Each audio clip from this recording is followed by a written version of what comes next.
The river was quiet that night, too quiet for what was about to happen. When Jake's old German Shepherd Buddy stopped and stared into the dark water, he wasn't sensing danger. He was sensing a story waiting to be found. What could possibly tie a broken war veteran, a widow who refused to leave her home, and an old house standing alone above the current? Some said it was just wood and nails, but what Jake discovered there, about love, loss, and the courage to stand firm, would change an entire town, and maybe your heart too. Before we begin, where are you watching from tonight? Drop your city or country below and subscribe to keep these stories of hope alive. Rain swept across the Timber Valley like a restless tide, silver ribbons slanting through the tall pines. The night was heavy with the scent of wet earth and river moss. Jake Turner guided his old pickup along the winding road outside Cedar Bend, the headlights trembling across the mist. Beside him sat Buddy, a 5-year-old German Shepherd with a sable coat and eyes the color of amber. The dog's head rested against the window, ears flicking at every crack of thunder. Jake was 46, the kind of man carved by wind and work rather than comfort. His shoulders were broad, his face angular, marked with a thin scar near his temple, a relic from a war most people had stopped remembering. He had been a combat engineer once, building bridges in places where roads had no names. Now he was a carpenter for hire, patching roofs, fixing porches, and building sheds in this small town that seemed to have forgotten the noise of the world. He lived alone on the edge of town, in a small rented cabin that always smelled faintly of sawdust and rain. Buddy was the only constant in his life, the one creature that had stayed when the rest of the world had drifted away. After the war, Jake had drowned in silence, nights spent staring at ceilings, hands trembling at memories that had no language. It was Buddy who had pulled him back, one long winter ago, with patience no human could have managed. That evening, Jake had taken a maintenance job across the old Cedar Bridge, repairing the railing for the county. The weather had seemed steady when he started, a gray sky, cool wind, nothing more. But by dusk, the storm came suddenly, rolling down from the northern hills like a charge of artillery. He packed up his tools, whistled for Buddy, and started the drive home. The rain thickened until the world became a blur of motion and sound. Halfway across the wooden bridge, the truck jolted hard. A flash of lightning tore through the clouds, revealing a river below that had swollen into chaos. The planks trembled, the supports groaned. Jake's gut tightened. He shifted into reverse, but the bridge gave a low cracking sound, sharp and deep, the unmistakable voice of breaking wood. "Hold on, boy," he shouted. The next second, the rear tires slipped. Water roared below as one section of the bridge collapsed. Jake wrenched the door open, rain slamming into his face, and jumped out, pulling Buddy with him. The truck lurched sideways and vanished into the river's throat. They scrambled up the embankment, mud clutching at their boots. The rain was blinding, the wind screaming in his ears. He turned in circles, searching for the road, but it was gone, erased by fog and night. He tried the GPS, but the screen blinked and died. The cold had drained the battery, and his phone signal was long lost in the hills. "Easy, Buddy," he murmured, gripping the dog's collar. The shepherd's fur was soaked, his chest rising fast. "We'll find shelter." They pushed onward through the forest, guided only by the dim reflection of lightning. The pines leaned overhead like black spears. Every sound, the rush of water, the crack of branches, felt amplified in the storm's madness. Jake's boots sank into the mud. His breath came out in ragged bursts. He wasn't afraid of weather, but the valley was unfamiliar, and darkness turned every hill into a riddle. Then, faint through the wind, came another sound, a rhythmic murmur, lower than thunder. The river. He followed it downhill, one step at a time, slipping, catching himself on roots and stones. The smell of wet cedar grew stronger. Buddy barked once, sharp and urgent, and ran ahead. Through the curtain of rain, Jake saw it. A glow, small, flickering, impossibly steady against the storm. He squinted, wiping water from his brow. There, across a narrow stretch of flooded ground, stood a house raised high on wooden stilts above the raging current. A chimney puffed thin smoke into the wind, and warm light spilled through the cracks in its shutters. Jake blinked in disbelief. The structure looked like something out of memory, strong yet delicate, balanced over water like a heron poised for flight. The bridge that led to it was narrow, built from old planks, slick and dark with age. "Stay close," Jake said, his voice swallowed by rain. Buddy trotted beside him, tail low, steps careful. Each plank groaned under their weight as they crossed, the river growling below. When they reached the small porch, Jake hesitated, breath heavy in his chest. He could smell smoke and bread, real bread, baked not long ago. He knocked on the door. It opened after only a few seconds. An elderly woman stood there, wrapped in a thick knitted shawl the color of ash. Her hair, white as driftwood, was tied loosely at her neck.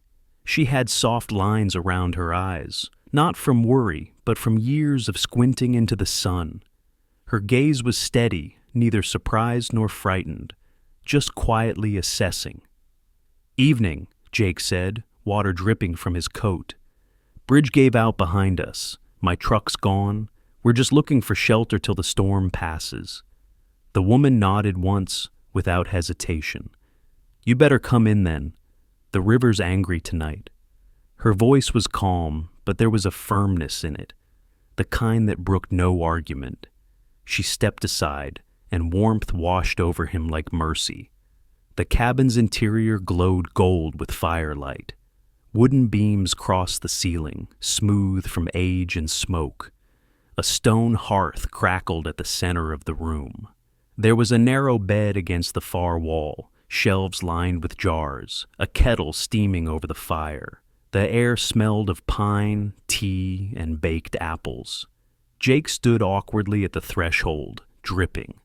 Buddy shook himself dry, scattering droplets across the floor. The woman smiled faintly at the sight. "There's a towel by the stove," she said, "and a blanket for your friend."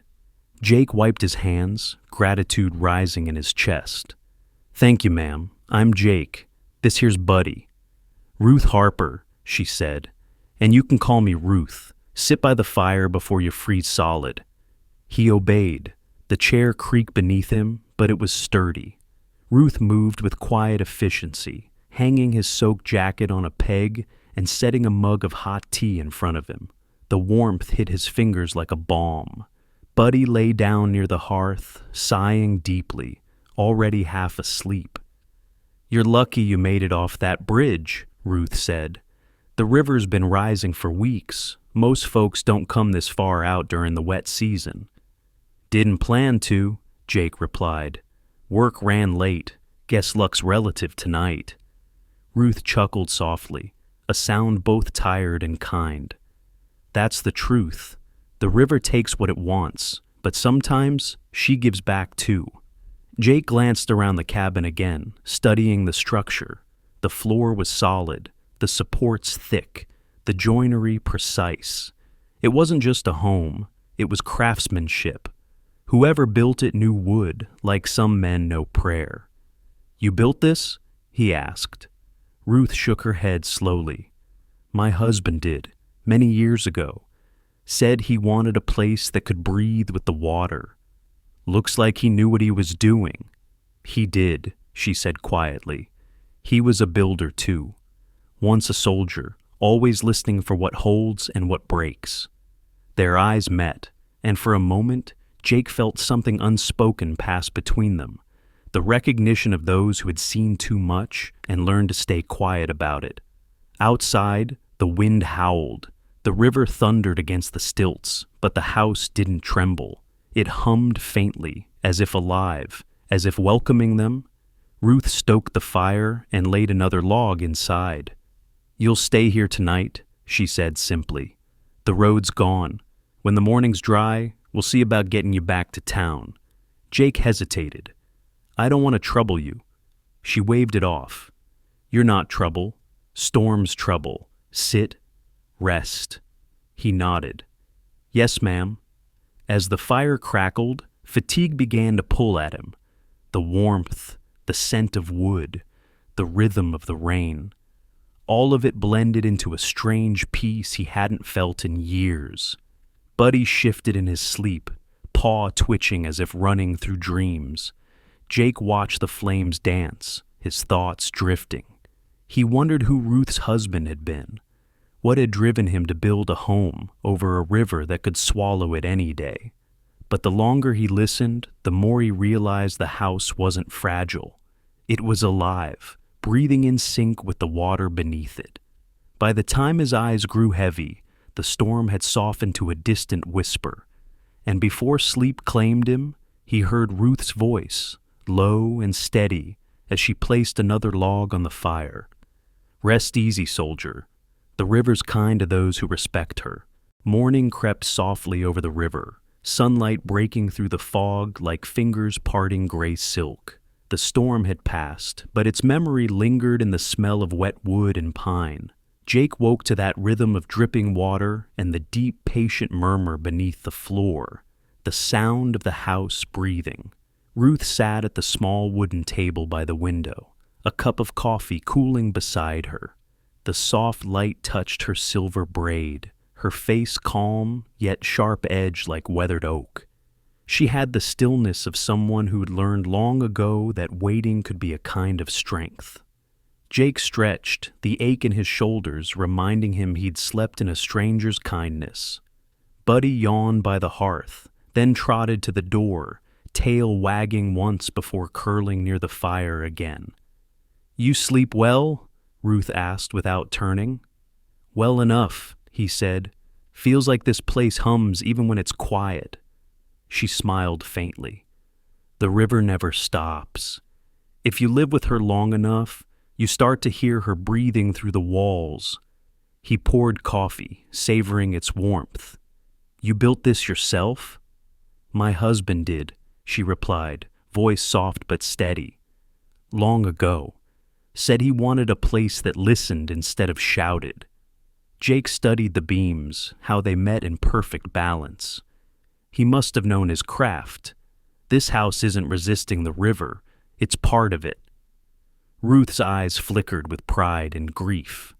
He understood water. He'd been a soldier like you, a combat engineer, spent years building bridges so others could cross. And when the war ended, he built this for us. Jake looked at her, surprised. Then he built it right. It's stronger than most of the town's houses. She smiled again, faint but real. He used to say water and people were the same. Push them too hard, they break. Give them room to move, and they'll find their way. The two worked together through the morning, mending rusted shutters and tightening loose boards.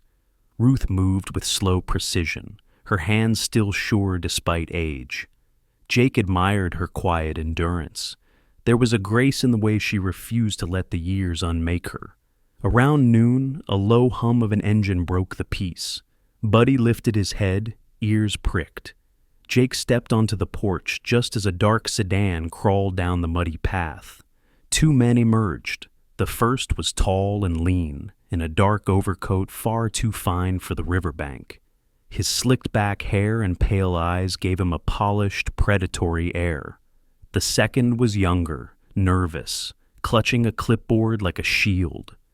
"Mrs. Harper," the tall one said smoothly. "Good morning. I hope we're not intruding." Ruth's posture stiffened. "Mr. Graves," she said, her tone cooling the air. "You know Tuesdays aren't for visitors." Leon Graves smiled with professional patience. "I wouldn't bother you if it weren't important. Riverline Developments has finalized the acquisition for this section of the river. We just need your confirmation before proceeding." "I already gave it," she said. "No, His smile didn't waver. I understand your attachment truly, but the inspection shows the structure no longer meets safety codes. The bank's eroding. The house could collapse in a flood. Jake stepped closer, voice calm but firm. The foundation's fine. I checked it myself. Graves gave him a glance that weighed and dismissed him in a second. And you are? Someone who knows what solid work looks like. The younger man scribbled notes quickly. Graves clasped his hands, still smiling. Regulations aren't personal, sir. They're progress. I'd hate for this home to become a liability. Buddy growled low, the sound like distant thunder. Graves stepped back. We'll return next week, he said, brushing mud from his shoes. Please, think about it, Mrs. Harper. It'd be a shame to see this place condemned. They left, the car's taillights vanishing into mist. Ruth stood still for a long moment, the weight of their visit hanging in the air. They won't stop, Jake said quietly. No, Ruth answered, but neither will I. He studied her, the lines of her face, the way her eyes caught the firelight. You shouldn't have to fight this alone. Ruth looked up, surprised by his certainty. You'd stand with me? You've already lost enough to other people's battles. He shrugged. Then maybe it's time I build something worth standing for. For a while, they sat in silence, the river murmuring underfoot. Ruth reached down and rested her palm on Buddy's head. Your friend has a good heart, she said softly. Jake smiled. He's better company than most people. That night, the wind rose again, brushing against the windows with a sound like whispers. Jake lay awake, listening to the rhythm beneath the floorboards, the pulse of water, steady, alive. The house was breathing, and somewhere in its quiet strength, he began to believe that maybe he could too. The storm did not pass as Ruth had hoped. It lingered over the valley like a restless ghost, muttering through the pines and hammering the roof with steady, relentless rhythm. The air was thick with the scent of rain-soaked wood and river mist. Outside, the world had vanished into gray. Inside, the cabin glowed softly under the amber light of the fire, its warmth pushing against the chill that seeped through the walls.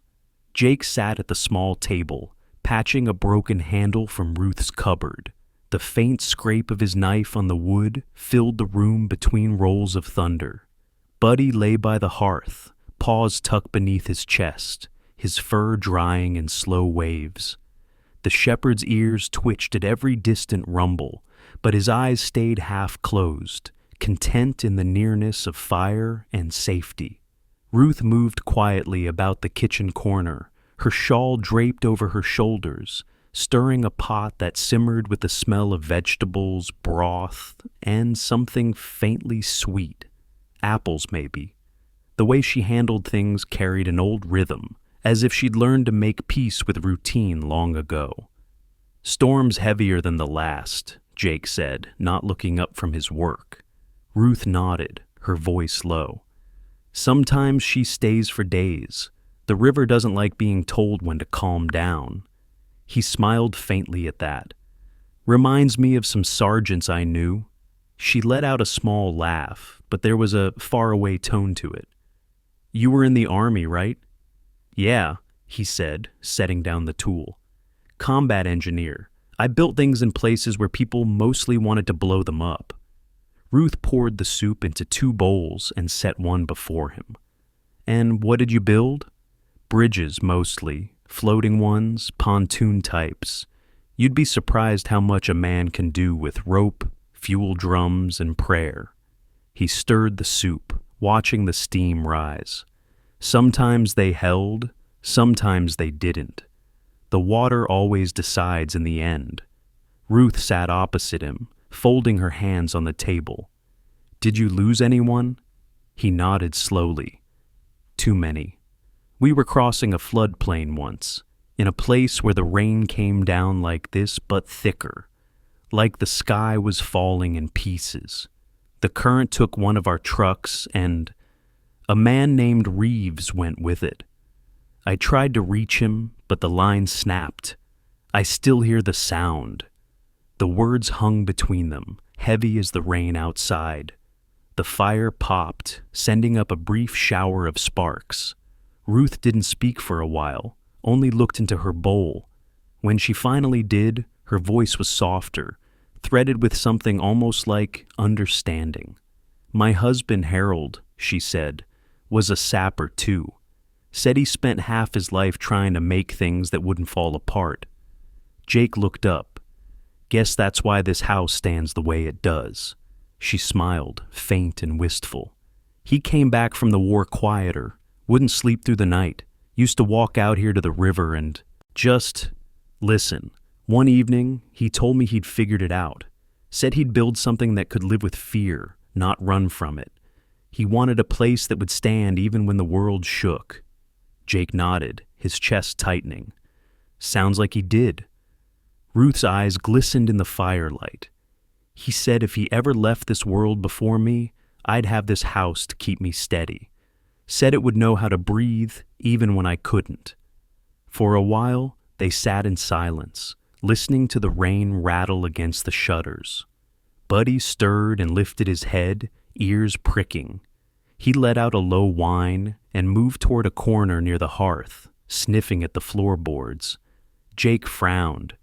"What's got you, boy?" Buddy pawed at one spot, a narrow seam in the wood near the leg of the table. The dog scratched lightly, then sat back, staring at it, tail still. Ruth tilted her head. He's never done that before. Jake got up, crouching down to run his fingers over the seam. The board felt different, slightly raised on one side. "Mind if I take a look?" Ruth hesitated, then nodded. "Go ahead. That floor is older than I am." Jake fetched his chisel and pried the board up carefully. The old nails squeaked and the plank came loose with a soft groan. Beneath it lay a shallow space lined with dust and cobwebs, and at its center, a small tin box, rusted around the edges, its lid marked with faint scratches that might once have been initials. He lifted it gently, brushing off the dirt. "Looks like it's been here a while." Ruth leaned closer, eyes wide. Harold used to keep things like that. Sketches, receipts, notes. He said a builder should always leave a record. Jake opened the box. Inside were folded papers, yellowed, brittle with age. On top lay a small letter sealed in wax, and beneath it, a set of hand-drawn plans. Diagrams of beams, cross-sections, foundation lines, and notes written in a sharp, disciplined hand. The handwriting was elegant, deliberate, and old-fashioned. Jake unfolded the letter first. The ink had bled in places, but the words were still legible. "If this house ever trembles, remember what it's made of. It does not resist the river. It listens to her. It breathes with her. And in that rhythm, it will stand longer than fear." Harold Ruth's hand went to her mouth. For a long moment, neither of them spoke. Jake set the letter down beside the firelight and unrolled one of the sketches. He traced the lines with his fingertip. He knew exactly what he was doing. "See these?" He pointed to the lower corners. He designed the stilts to move slightly with the current. Flexible joints, not rigid. It's genius. Most people would try to make it stiff, and that's how it breaks. Ruth's eyes were bright now, but not from sorrow. He always said fighting the river was foolish. Said even when she rises, you have to learn her rhythm. Buddy lay down again, curling near the hole in the floor, as if guarding the secret he'd uncovered. Thunder rolled again, softer this time, fading into the distance. Jake looked toward the window, where rain streaked the glass like veins of silver. "You ever think maybe he knew it had come to this?" "What do you mean?" "That company, Riverline. Maybe he knew someday someone would try to take this place, and he left this as proof that it's built to last." Ruth ran a finger across the fragile paper, her touch reverent. Harold wasn't much for lawyers. He trusted the work to speak for itself. Jake folded the drawings carefully. Then maybe it's time someone helps it speak louder. The fire crackled. Outside, the river murmured like a voice half asleep. Ruth placed the letter on the mantel beside an old photograph in a wooden frame. It showed a younger Ruth and a broad-shouldered man with a carpenter's hands and a soldier's stance. They were smiling in front of the half-built cabin, the river behind them bright and calm. She whispered, "He promised this house would outlast both of us." Jake looked at the beams above, at the steady rhythm of the rain on the roof. "Then we'll make sure it does." For a long while, neither spoke. The storm softened, tapering to a steady drizzle. The fire burned lower, its glow flickering against the walls like the pulse of memory. Ruth sat quietly, her hands folded over her knees. The lines on her face seemed gentler now, her eyes distant but peaceful. Buddy yawned, his tail thumping once against the floor, satisfied. And as Jake replaced the floorboard, sealing the box beneath the wood once more, he felt something shift inside him. Not fear, not weariness, but purpose. The kind that builds, not destroys. Outside, the rain fell steady, patient as a heartbeat. Inside, the river's song threaded through the silence, and for the first time in years, Jake felt the weight of his past begin to ease. Morning came, as if the world itself had taken a deep breath. The rain was gone, leaving behind a sky washed clean, pale blue, veiled with ribbons of mist that curled above the silver river. The valley shimmered with dew, each leaf and blade of grass carrying its own trembling reflection of light. From the porch, Jake could see the water running calm again, steady and deliberate, as if nothing violent had ever happened. Ruth stood outside already, her shawl drawn tightly around her narrow shoulders, watching the river the way one might watch an old friend recover after a long illness. Her hair glowed white in the new sunlight, and her eyes, gray and deep, seemed to follow the current downstream as though it carried her thoughts. "The road's still washed out," she said without turning. "You might have to stay another day." Jake leaned against the railing, mug of coffee steaming in his hands. "Wouldn't mind that," he replied. "House still needs work anyway." Ruth smiled softly. "You don't rest much, do you?" He shrugged. "Never learned how." Buddy wandered near the steps, nose pressed to the damp boards, tail swaying lazily. His fur had dried overnight, now gleaming gold-brown under the sun. The shepherd paused, ears flicking toward a sound only he could hear, a distant truck engine somewhere beyond the trees. He gave a low growl, more curiosity than warning, before circling back toward the porch. "Someone out there?" Jake asked, squinting toward the road. "Probably just one of the county crews," Ruth said. "They're supposed to check the bridge when the weather clears." Jake nodded, but the tightness in his jaw said he wasn't convinced. By mid-morning, the sun had begun to burn through the fog. Jake pulled off his coat and got to work repairing the back shutters.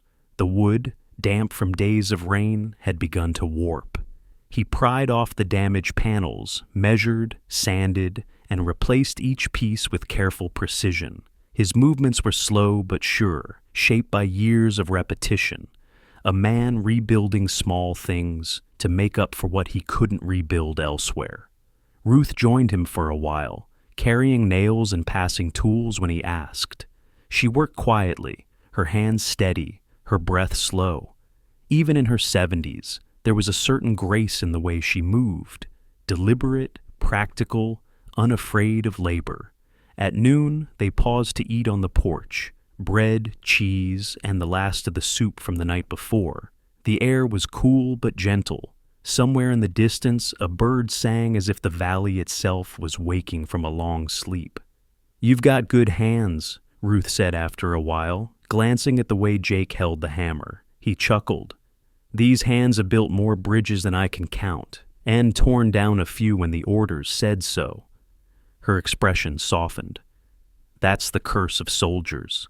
We learn to make and unmake in the same breath.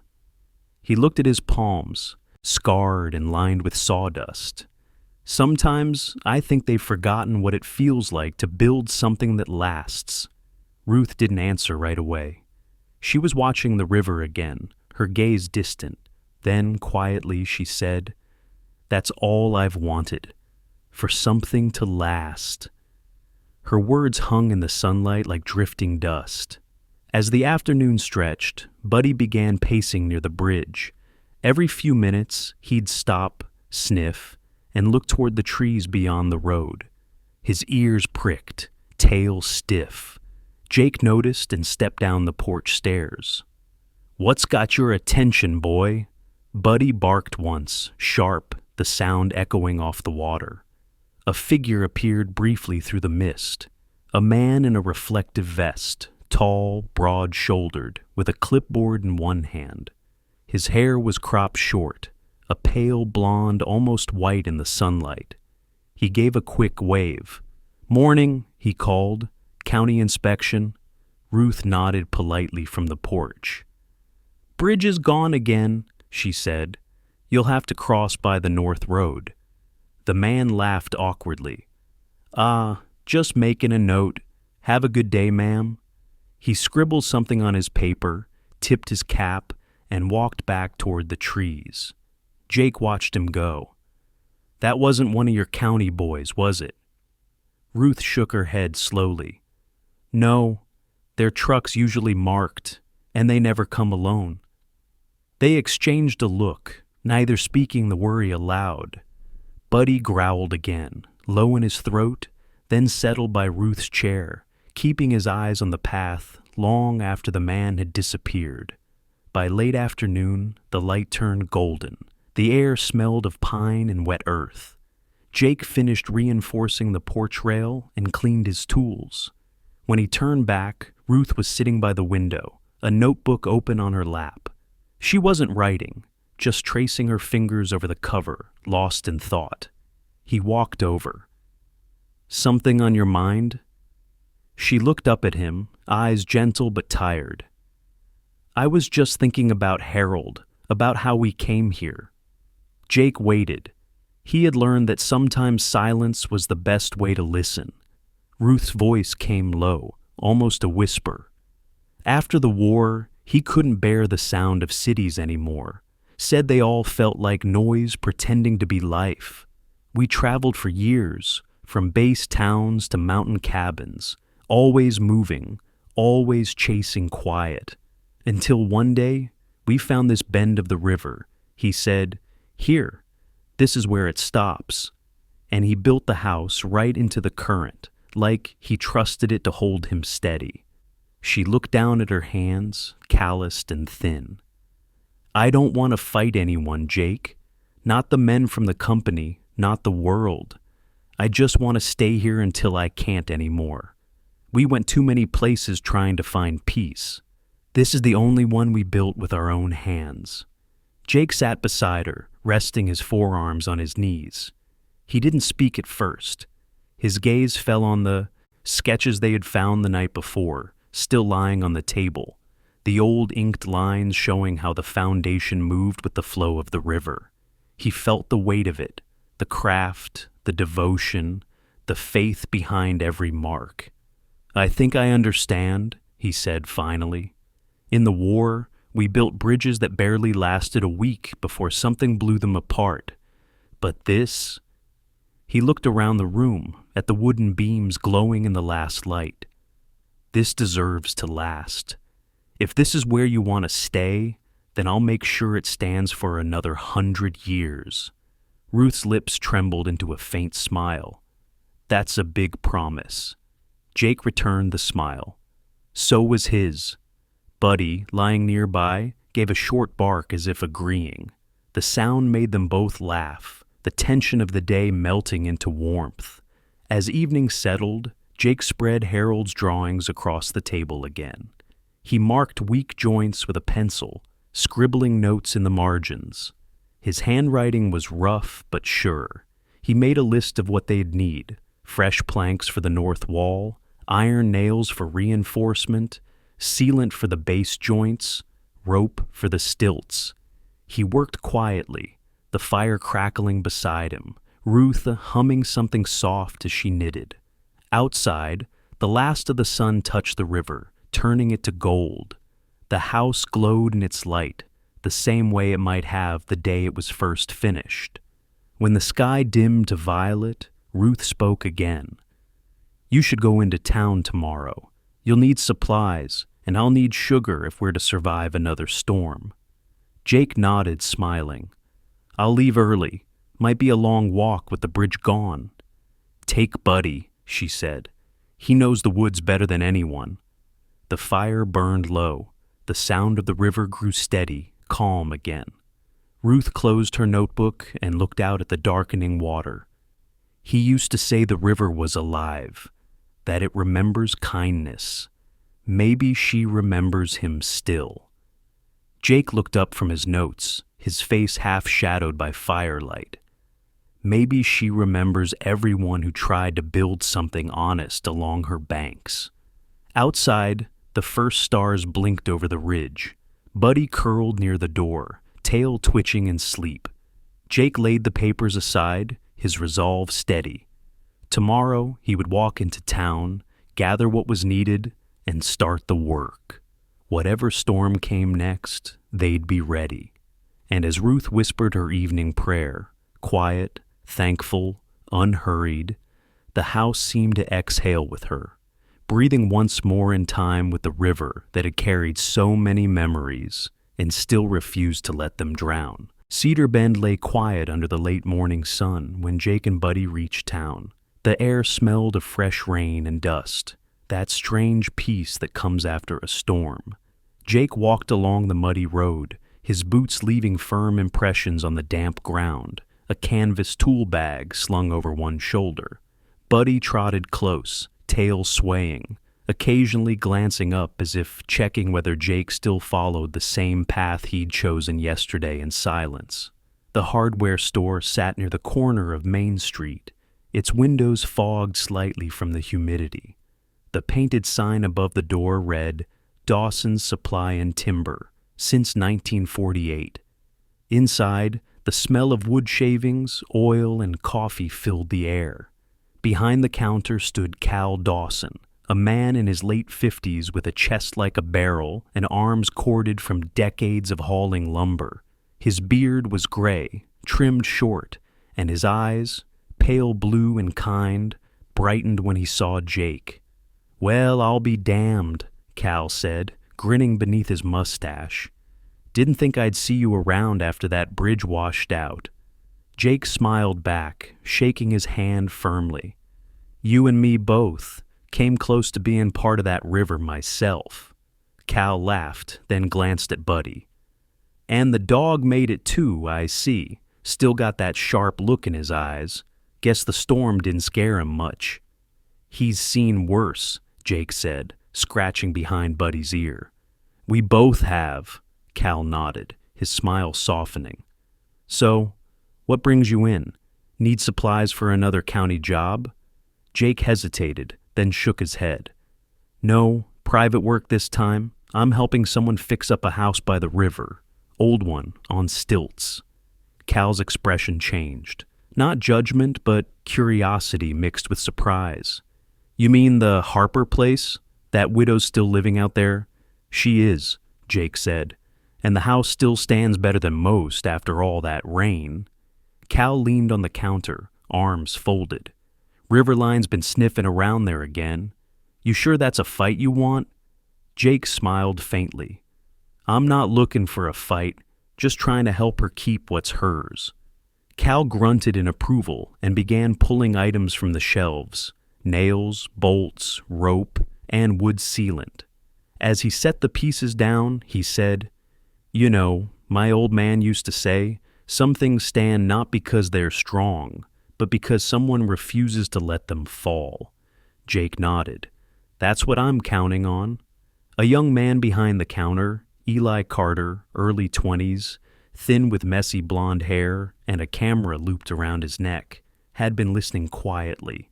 His job was stocking shelves, but his real passion was photography and social media, which everyone in town knew.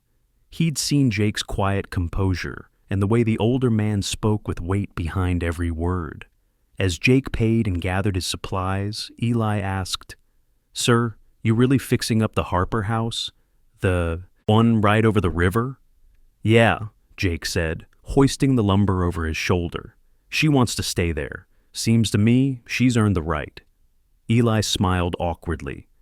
"Mind if I film a bit? People love stories like that. Real ones." Jake looked at him, amused but uncertain. Film for what? Just the town page, Cedar Bend Community Forum. Nothing fancy, Eli said quickly. "It's nice seeing someone care about the old places. Gives people hope." Jake paused, then shrugged. "As long as it doesn't bother her." Eli nodded eagerly, adjusting his camera. "It won't. Promise." He filmed briefly as Jake loaded supplies into his truck, short clips of the quiet man, the loyal dog, the bundle of wood. Before leaving, Jake said a line that made Eli lower the camera for a moment, almost forgetting to breathe. "Some things don't stand because of steel," Jake said simply.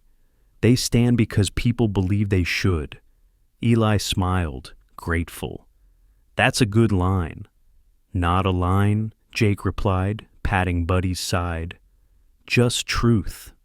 When Jake and Buddy drove off, Eli posted the video on the town social page with a caption, "A veteran rebuilding a widow's river house. Proof that not all strength comes from metal." By evening, the post had spread faster than anyone expected.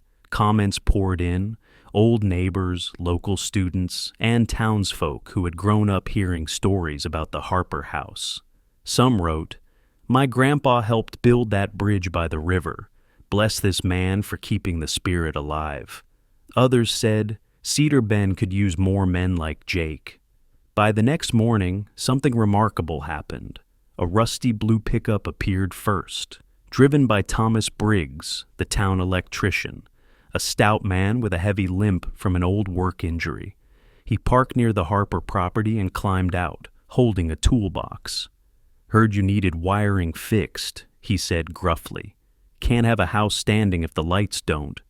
Then came Mary Whitlow, the owner of the bakery downtown, small, cheerful, with curly auburn hair and flour still dusting her apron. She carried 2 bags of pastries and a thermos of coffee. "You can't fix anything on an empty stomach," she said, waving off thanks with a laugh.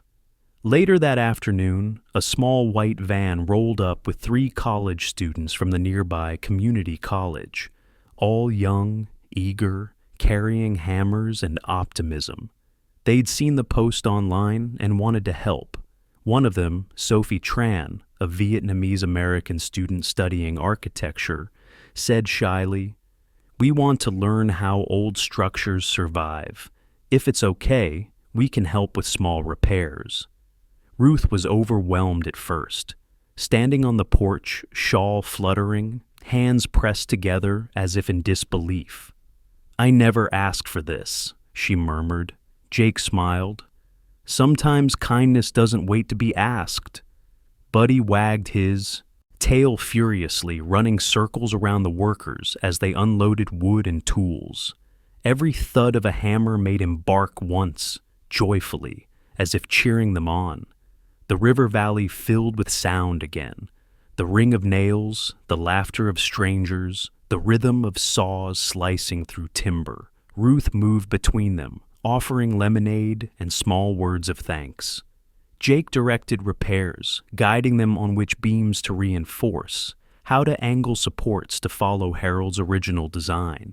The day grew golden, the air rich with sawdust and sunlight. Even the river seemed quieter, its current steady and approving. By sunset, the house looked different, not new, but stronger. Fresh planks glowed pale against the older wood, and the porch no longer sagged. The repairs weren't perfect yet, but they carried something deeper: intention, care, and faith. Eli returned at dusk with his camera, capturing the moment the last nail was driven. The group posed awkwardly for a picture, Ruth in her shawl, Jake in his sweat-stained shirt, Buddy sitting proudly in the center like a sentinel of hope. Behind them, the river gleamed like liquid bronze. When Eli posted that photo, the caption read, "The Harper House stands, not by power, but by faith." That night, Jake sat on the porch steps, Buddy's head resting on his knee. The stars shimmered above, and from inside, Ruth hummed softly, the tune rising through the open door. Jake looked at the house, the beams, the patched boards, the faint light glowing through the windows. For the first time in years, he felt something close to peace. The kind of peace not given, but earned, built one nail, one heartbeat, one act of faith at a time. And beneath it all, the river flowed steady as ever, patient, forgiving, alive. News travels faster than the river. Within days, the video of Jake and the townsfolk rebuilding the Harper House had gathered thousands of views. It spread beyond Cedar Bend. Local news outlets picked it up, calling it a veteran's promise by the river. Some saw it as a heartwarming act of kindness, others as defiance against the powerful. By the fourth morning, the phone at Ruth's small kitchen began to ring more than the wind chimes on her porch. The calls came from journalists, curious strangers, and, finally, a man who did not bother to hide his irritation. "This is Clifford Hale, legal representative of Riverline Developments," the voice announced. It was smooth, practiced, the kind of voice that had argued many cases and won them through pressure rather than truth. "We'd like to remind you that the structure you currently occupy has been deemed non-compliant with river safety codes. Any unauthorized repairs or modifications may constitute a violation." Ruth's hand trembled slightly on the receiver. "This house has stood for 40 years. It's safe." "That's for certified professionals to determine, ma'am," Hale replied. "I strongly advise you and anyone assisting you to vacate the property before formal action is taken." When the call ended, Ruth sat quietly for a long time, her eyes fixed on the sunlight spilling across the floorboards, the same ones Buddy had uncovered weeks earlier. Jake entered moments later, wiping his hands on a rag after mending the railing. "Who was that?" he asked. "Riverline," Ruth said softly. "They're angry." Jake nodded slowly, his jaw tightening. "Let them be." But the company didn't intend to stop at words. 2 days later, a black SUV rolled into town, the kind that looked out of place among Cedar Bend's rusted trucks and bicycles. From it stepped a tall man in a gray suit, late 40s, neatly combed hair streaked silver at the temples, and a smile that felt like frost. This was Nathan Cole, Riverline's public relations director. He was the kind of man who measured people the same way he measured profits, by what could be gained or discarded. Cole spoke at the diner that afternoon, surrounded by a small crowd.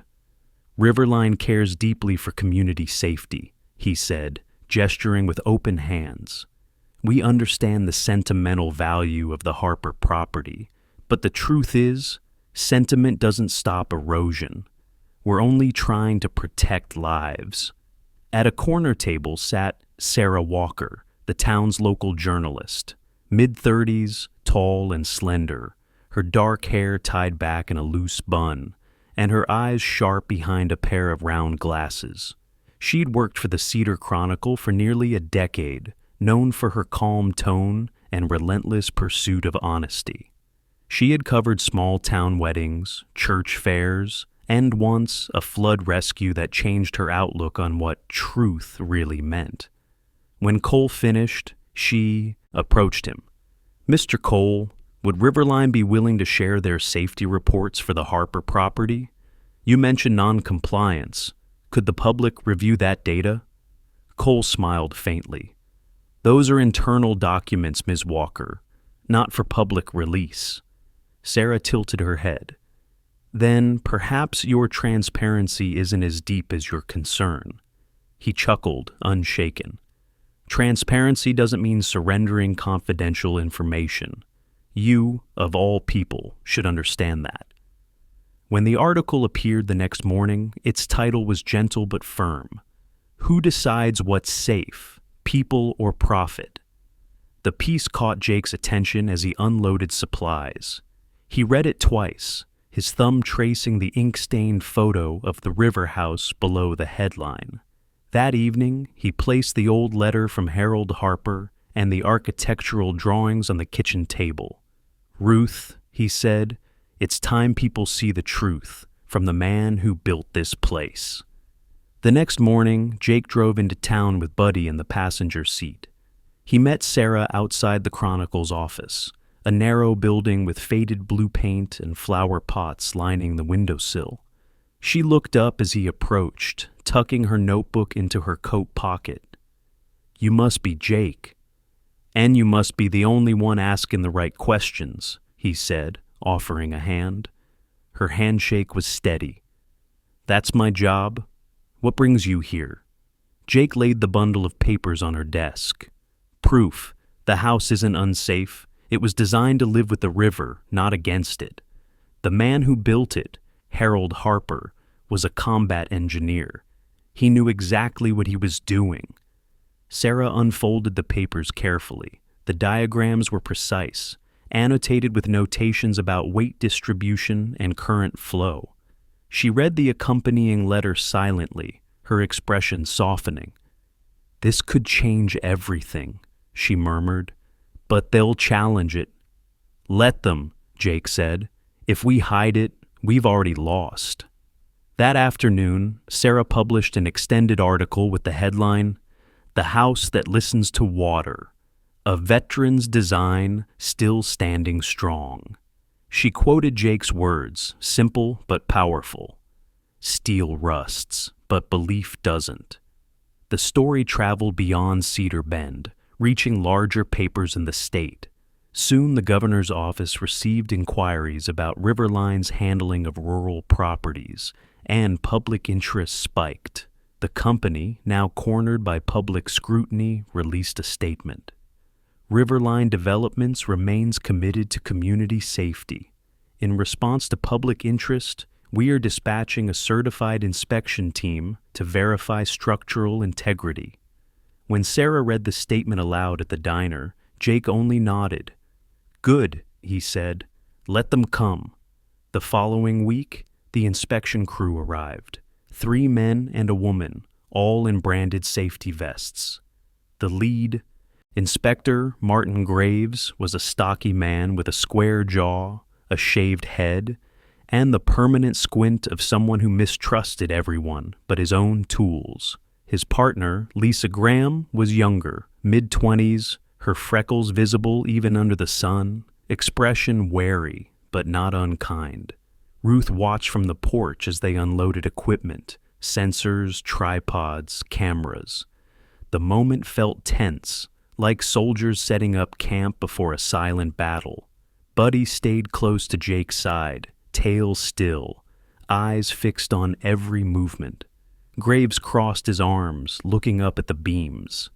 "Looks stable from the outside," he said, tone clipped. "But stability isn't just what meets the eye. We'll need to check the foundation." Jake handed him the folder with Harold's original plans. "You'll find your answers here." Graves flipped through the drawings, whistling softly.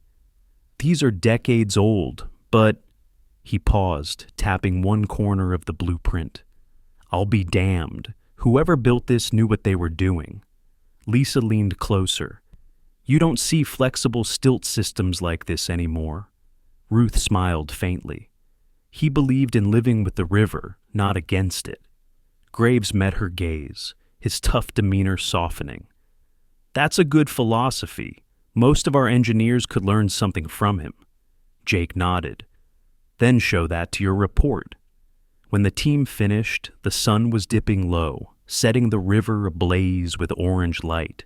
They packed their gear, and Graves approached Jake one last time. "Off the record," he said quietly, This house is sound, safer than half the junk built in the last decade, but I can't promise the company will like that answer." Jake met his eyes evenly. "Then they'll have to live with the truth, same as the river does." As the SUV disappeared down the road, Ruth exhaled shakily. "Do you think they'll let it go now?" Jake looked toward the glowing horizon, where the current shimmered like moving glass. "No, but the truth's out now. They can't wash that away." Buddy barked once, short, certain, like a final note at the end of a long song. The house, for that moment, felt unbreakable. The morning broke cool and glassy, the kind of stillness that makes sound seem heavier. Mist drifted above the river like slow-moving breath. Jake stood on the porch, coffee steaming in his hand, watching Buddy sniff the damp boards. The shepherd's fur gleamed bronze in the early light. He looked peaceful, yet his body was alert, muscles coiled, tail flicking. The inspection team had returned at dawn, trucks parked neatly along the bank. Martin Graves, the lead inspector, waved politely as he stepped out, clipboard in hand. "Mornin', Jake," he said. "We're running a few last load tests today, just to finalize the report." Jake nodded. "As long as it's fair." Graves gave a small smirk. "Fair is all I do." Behind him, Lisa Graham followed, her hair tucked under a cap, eyes bright despite the early hour. She smiled at Ruth, who stood on the porch with a mug of tea, her shawl drawn tight against the chill. "We'll be quick, Mrs. Harper," Lisa said warmly. "Just routine." Ruth smiled faintly. "I've heard that before." By mid-morning, the team began setting up instruments, hydraulic gauges, cameras, and pressure monitors. Jake stayed close, watching. He trusted Graves maybe, but not the company that paid him. Buddy, restless, trotted along the porch, occasionally glancing at the waterline below the house where the stilts disappeared into the river. Then it happened. A faint clink, too metallic, too deliberate, rose through the hum of machinery. Buddy froze, ears sharp, body stiff. His gaze locked on the planks near the north side of the porch. A low growl rumbled in his throat. Jake turned. "What is it, boy?" The shepherd paced to the edge, nose pressed to the floorboards. Another sound, the unmistakable twist of metal under strain. Jake knelt, placing a hand against the wood. He could feel it. Vibration, steady and rhythmic, like someone turning a wrench. He shot a look to Graves. "You running tools under there?" Graves frowned. "No, we're not touching the supports until we finish external readings." Jake's jaw tightened. He handed his coffee to Ruth and sprinted down the side steps toward the water. Buddy followed, barking sharply. The river lapped against the stilts, rippling in soft golden light. But there, in the shadow beneath the deck, a figure crouched low on the crossbeam, half submerged. The man wore a dark cap, wet sleeves rolled up, and one gloved hand twisting a wrench around the bolt of a main stilt. His movements were fast, practiced. Not random sabotage, but precision, meant to mimic structural failure. Jake didn't shout. He moved quietly, boots crunching on the rocks until the man noticed the dog's bark and turned. The wrench clattered into the water. Jake lunged before the man could flee, tackling him hard against the support beam. Water splashed up around them. The intruder struggled, cursing, but Jake's years in the army had not left him soft. He grabbed the man's wrist, twisted until the wrench fell free, and dragged him out toward the bank. Buddy circled them, barking until the workers above leaned over the railing. Lisa's voice rang out, "Jake, what's going on?" Jake shoved the man onto the mud. "Ask him." He pointed at the dripping figure, whose company ID badge hung from his soaked vest. The plastic tag read, Riverline Structural Safety Division, Consultant. Graves hurried down, face pale. "What the hell? That's not one of my team." The man spat river water, glaring up at Jake. "You're making a mistake. I was told to adjust the lower brackets. Standard stabilization test." "Who told you?" Graves demanded. The man hesitated, eyes darting toward the parked SUVs on the hill. Jake followed his gaze. One of them, the sleek black one, bore no markings but matched the model Nathan Cole had used weeks earlier. Jake's voice was low, steady. "You weren't here to stabilize anything. You were loosening bolts." The man sneered. "You think anyone's going to believe some vet and a widow over a company like Riverline?" "Maybe not me," Jake said, standing tall, "but they'll believe what's on camera." The saboteur froze. Jake tapped the small black device clipped to Buddy's collar, the action camera he'd been using to document their repairs since the townsfolk arrived. It blinked red, recording the entire scene. Every sound, every word, every twist of the wrench. Graves exhaled slowly. "You just recorded yourself out of a job, son." He signaled to one of his inspectors. "Call the sheriff." Within minutes, the Cedar Bend police arrived. 2 officers in tan uniforms led by Deputy Raymond Holt, a thick-set man in his 40s with a trim mustache and calm, heavy voice.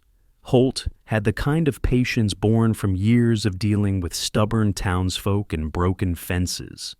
He took one look at the muddy saboteur and shook his head. "You've had a bad morning, haven't you?" The man mumbled something about misunderstandings, but when Holt reviewed the footage from Buddy's collar, his face hardened. "Well, that clears that up. You're under arrest for criminal tampering and property endangerment." The inspectors and townspeople gathered along the bank as the man was led away in cuffs. Ruth stood beside Jake, hand trembling as she reached down to pat Buddy's head. "He saved us again," she whispered. Buddy leaned into her touch, tail wagging, chest puffed, as if he understood every word. By afternoon, word had spread through Cedar Bend like wildfire. Sarah Walker arrived with her camera and notepad, hair windblown from the drive. "Jake," she called, stepping out of her car. "I heard there was an incident." He handed her a USB drive, the video copy. "You'll want this." She nodded, her expression sharp. "This will bury them." That evening, her article went live. "Sabotage at the river, how a dog exposed the truth behind a company's lies." It spread faster than any of her previous stories. Local news picked it up, then regional broadcasts. The footage, Buddy's footage, aired across the state, showing the loyal shepherd catching the saboteur in the act. Riverline tried to deny involvement, releasing a brief statement blaming a rogue contractor, but the damage was done. Public outrage grew. Petitions flooded social media demanding legal review. The phrase, "The house that listens still stands," became a rallying cry across Cedar Bend. By week's end, the governor's office ordered a full investigation into Riverline's conduct. The company withdrew its development plans indefinitely. At the Harper House, things were quieter. The sun dipped low, turning the river into a ribbon of gold. Jake leaned on the porch rail, watching the current. Ruth sat beside him, knitting by lamplight, while Buddy dozed at their feet, tired, proud, and loved. "You ever think," Ruth said softly, "that maybe the river was watching out for us all along?" Jake smiled faintly. Maybe she just needed a voice. Ruth looked down at Buddy, who stirred in his sleep, his collar still blinking faintly red from the recording earlier. "Then I guess she found one." The evening settled, calm and sure. The river no longer seemed to whisper warnings, only lullabies. For the first time, it wasn't just a boundary or a threat, it was home. And above it all stood the house that refused to fall. By the time spring returned to Cedar Bend, the river no longer murmured warnings. It sang, softly, freely, carrying sunlight and silt past the house that refused to fall. The investigation into Riverline Developments had concluded weeks earlier, the findings clear and damning. The company had knowingly employed private contractors to manipulate safety reports and falsify maintenance data.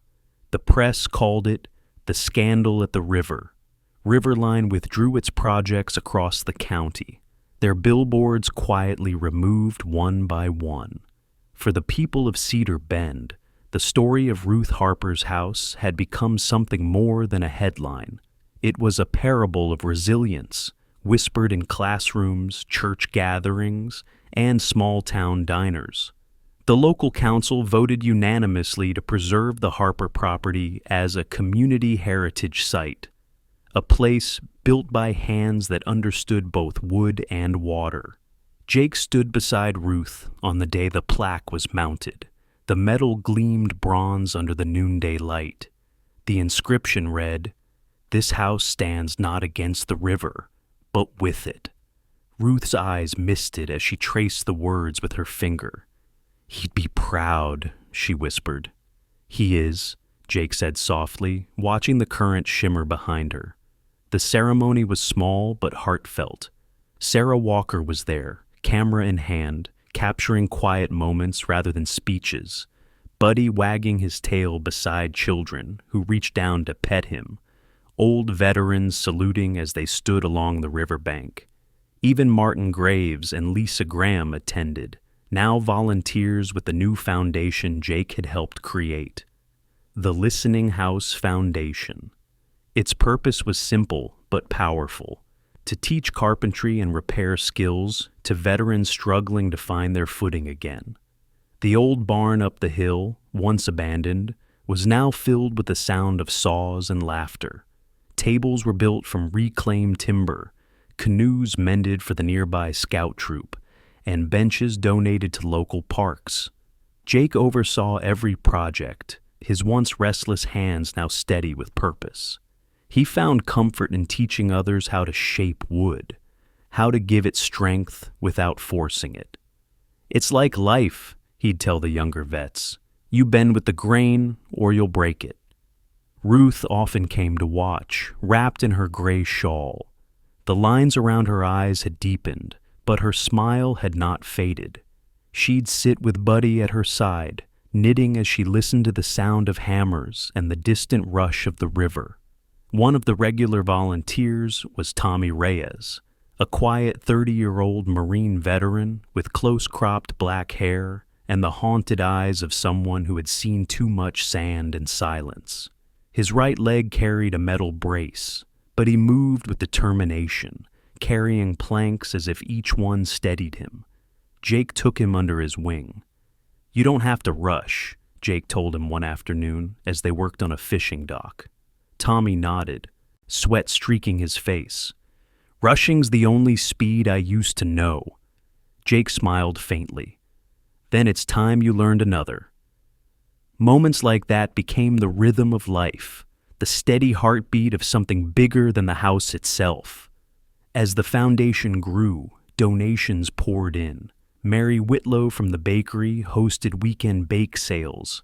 Eli Carter filmed a short documentary that went viral again, titled The House That Listens 1 year later. It opened with Ruth's voice, gentle but resolute. "My husband built this home to survive storms, not hide from them. I think people can learn to do the same." The town began calling Ruth the heart of the river, and Buddy, now proudly wearing a small brass tag that read, "The Watchdog of the River," became Cedar Bend's unofficial mascot. Children brought him treats every time they visited. He accepted each one with the calm dignity of a soldier's companion who had seen duty fulfilled. But time, like water, always moves. As summer waned, Ruth grew frailer. Her steps shortened, her breath shallowed, and though she never complained, Jake noticed how long she paused at the window each evening, gazing toward the water. One night, when the stars shimmered like scattered glass over the river, she said quietly, "You've done more than repair a house, Jake. You've helped it listen again." He didn't answer, just smiled. Words weren't always needed between them. Autumn arrived in slow golden waves. The trees along the river blazed orange and amber. The house, newly varnished, glowed beneath the low sun.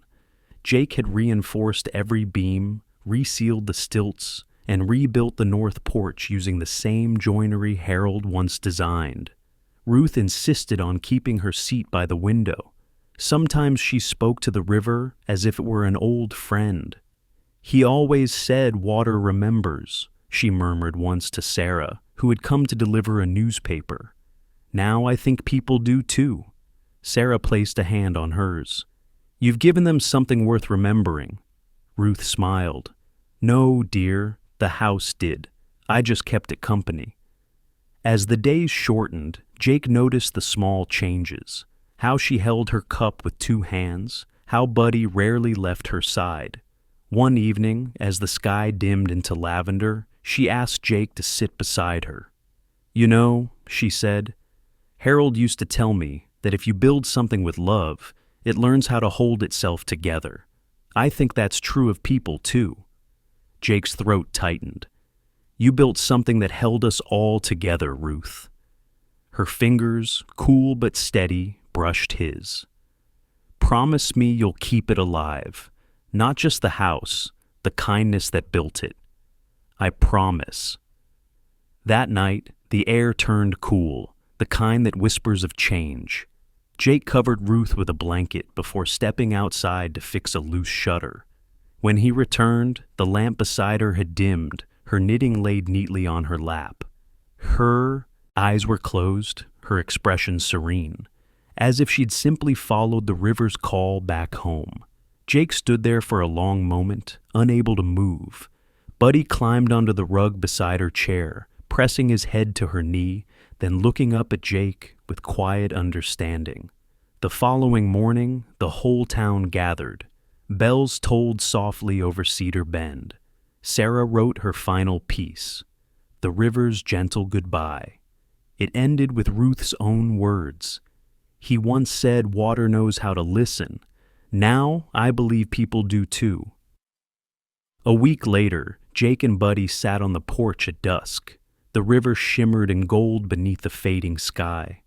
Jake reached out to touch the plaque on the wall, its bronze letters warm under his palm.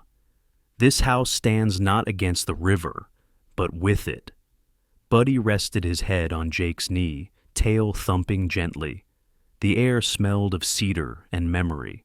From somewhere deep in the current came the soft rhythm of water striking the stilts, steady, alive, like a heartbeat shared between worlds. The house listened, and, at last, so did everyone else. Years passed, and the house above the river remained, not just as wood and nails, but as proof that kindness can outlast any storm. Visitors came from far and wide, not to see a monument, but to feel what it stood for: forgiveness, courage, and faith made visible. The Listening House Foundation had grown, its doors open to anyone who needed to rebuild, a home, a dream, or themselves. Jake, now older and gentler, often told the newcomers, "We don't fix things here. We remind them they were never broken, just waiting to be heard."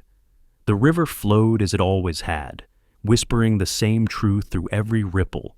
That strength doesn't come from standing against the tide, but from learning to move with it, together. And when the sunlight touched the plaque each morning, it seemed to glow a little brighter, as if heaven itself smiled on those who chose love over fear. Miracles aren't always thunder and fire. Sometimes they're a steady hand, rebuilding what others gave up on. A neighbor lending help, a friend offering forgiveness, a heart choosing faith again. If this story touched your soul, take a moment to share it with someone who needs hope today. Leave a prayer in the comments below, tell us where you're watching from, and don't forget to subscribe, so together we can keep these stories of faith, courage, and compassion alive. May God bless you and your loved ones. May your days flow with grace like the river that listens.